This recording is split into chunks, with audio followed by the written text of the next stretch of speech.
If I only had 7 days to fix my sleep, then I would not start with melatonin. I wouldn't buy another sleep supplement. And I definitely wouldn't tell myself just to relax while lying awake at 3 am in the night. Instead, I will try to fix my sleep by sending the right signals to my brain during the day. And this is the biggest problem. Most people are trying to fix their sleep at night, while the real problem have started hours earlier. And this is because of disruption of your circadian rhythm, because of improper morning schedule. Along with that, an imbalance between your hormones, the melatonin and cortisol. That's the reason you are unable to sleep. And plus, what you eat and what you drink during the day also sends signals to your brain which affects your sleep quality. So, today I'm sharing with you my doctor's 7-day protocol that focuses on sending the right signals to your brain so you can naturally fall asleep. The more important thing, this protocol doesn't rely on any medications or neither on melatonin, which might make some people groggy in the morning. Hi, I'm Dr. Anshul Gupta, a former Cleveland Clinic functional medicine physician from US. I help people improve their chronic diseases by making personalized functional medicine plans. So let's get started and let's start from day 1. On day 1, we need to fix your wake up time. Yes, most people are working on fixing their bedtime. Well, the first thing we need to work on is your wake up time. What that means is that you just pick up one wake up time and you stick with that wake up time for the next 7 days. Now, that wake up time can be 7 a.m., 8 a.m., or 9 a.m. Whatever time works for you, you have to stick to that wake up time every day. What happens with most people is that they will have a terrible night and they will sleep longer in the morning. When you do that, you are disrupting your sleep hormones as well as your circadian rhythm. And that negatively impacts your sleep in the next few days. So it doesn't matter whether you had a good night or a bad night, or whether it is weekends. For the next 7 days, you fix your wake up time and stick to it. The next step along with this wake up time that you need to start from day 1 is that as soon as you wake up, you need to get sunlight exposure outside. Ideally, this sunlight exposure should happen within 30 minutes of you waking up. But if you're slightly delayed, that is fine. But make sure you go outside. Just opening the blinds of your windows do not count. While you're getting the sunlight exposure, you can drink your coffee, you can read the newspaper, or you can just relax and take some deep breaths. Get 10 to 15 minutes of this morning sunlight exposure. Research suggests that fixing your wake up time and sunlight exposure itself is able to fix the sleep problems of several people. The reason being, both of these things are very powerful reset for your circadian rhythm and also fixes the balance between your cortisol and your melatonin hormone. So that's day 1, fixing your wake up time and getting sunlight exposure in the morning. Alright, now let's move on to day 2. And on day 2, we are going to send right signals to your brain before you actually go to bed. And this is where my bedtime drink will be very useful for you. Around 30 minutes before you go to bed, I would like you to consume 1 cup of warm coconut milk or almond milk unsweetened. And then you add to it quarter teaspoon of cinnamon powder. And then if you have optional some saffron, you can add that to it also. And then you can add very small amount of raw honey into it. And that's it. This is a very soothing drink before you go to bed. Now, this drink is not a medicine, so it is not going to knock you out. But this prepares your body and your brain to start winding down and prepare you for a good night's sleep. Let's move on to day 3. Now, on day 3, you are working on 2 things. First of all, you are adding some body movement. And second of all, you are cutting off that caffeine in the evening. What that means is that you do not have to give that cup of coffee or tea, but you have to set a cut-off time in the late afternoon. So have your cup of coffee or tea in the morning, but then after 4 p.m., do not have any caffeinated beverages. That includes tea, coffee, or any energy drinks also. Along with setting a cutoff time for your caffeine, on day 3, we also want to start adding some body movement. Now, this body movement doesn't mean that you have to join a gym or have to do an intense workout. We just want 20-25 minutes of some body movement, which can be easily be walking, jogging, running. It can be either yoga or even a gym workout works fine. Earlier in the day is the best time to do this workout. Try to avoid late evening workouts because research suggests that evening workouts can disrupt the sleep. But when you move those workouts earlier in the day, that actually helps in promoting sleep in the nighttime. Now let's move on to day 4. Now day 4 is around the mid-week mark.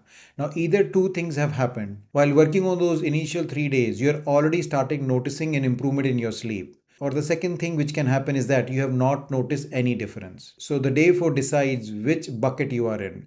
If you're in the first bucket, if you're already noticing a difference in how you're sleeping, then you continue doing what I have told you in the initial 3 days.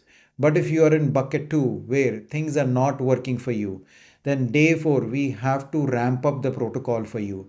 And this is where we need to add some supplements so that we can start sending the right signals. These are not sleep supplements like melatonin, which makes you groggy the next day, but they send the right signals to your brain so you can start sleeping better. The first supplement over here is L-theanine. Now, L-theanine is specifically good for people who are unable to shut off their brain. That means as soon as they lay in their bed, it takes them a long time to fall asleep because their mind is constantly running. So L-theanine helps in calming down your mind, so automatically you are able to fall asleep. The second supplement over here is magnesium glycinate.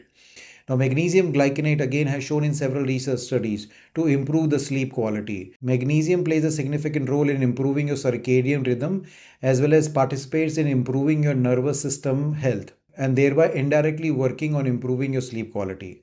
The third supplement over here to add would be ashwagandha.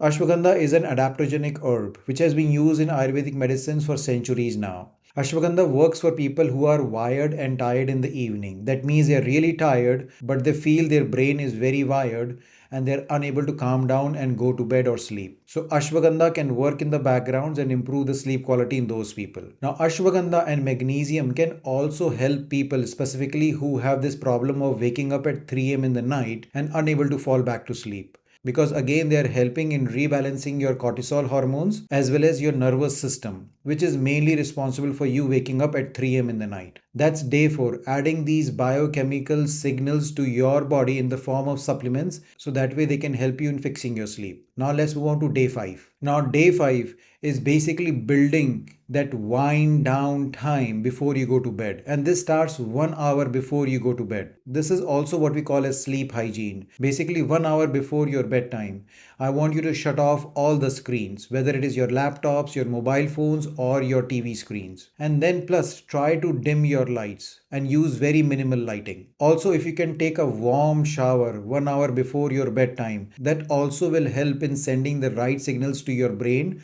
so that it can wind down and sleep. And also lower the temperature of your bedroom because that also helps your body to cool down and go to bed. So that's day 5, setting the stage of sleep hygiene so your body can get into the mode of falling asleep. Let's move on to day 6 now. Now, day 6 is for people who are waking up at 3 am and they're unable to fall asleep, and also for other people for whom it is taking a long time to fall asleep. Well, I don't want you to do these following things. Don't reach for your phone or don't look at the clock. Don't try to check what time it is. Don't immediately turn on bright lights. Try to initially stay in your bed. While staying in your bed, do not start to plan the next day. Instead, try to keep it boring. Also, taking some deep breaths and focusing on your breath might be useful to keep it boring so you can finally fall back to sleep. But here's a rule: if it has been more than 20 or 30 minutes that you have trying to go back to sleep but you are unable to do so, then get up from the bed, go to a dim place, sit over there, and then either read a few pages of a book or listen to some calming music. Do that for a few minutes and see if you're ready to fall back to sleep.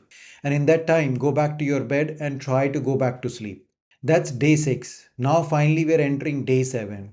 Day 7 is a time where I want to make sure that you are following all the things that I have told from day 1 to day 6 and start following them on the regular basis. Along with that, on day 7, if you can start working on your adrenal glands by adding some deep breathing exercises twice a day, first in the morning and first before you go to bed, that will reset your cortisol and help you in going into deep sleep mode. If deep breathing exercises do not work, then you can also do a guided relaxation audio or maybe some meditation. Just a few minutes, 5 to 10 minutes of that twice a day is going to reset your adrenal glands and definitely is going to help you in improving your sleep on the long term basis. So that's the 7-day plan to fix your sleep. As you see, that starts early in the morning, then it removes the chemicals that disrupts your sleep hormone. And then by adding some body movement and the bedtime drink, you're actually creating signals for your brain to go back to sleep. And that layer of supplements give you that additional benefit to fix your sleep. Now, if you had sleep problems for a very long time, these 7 days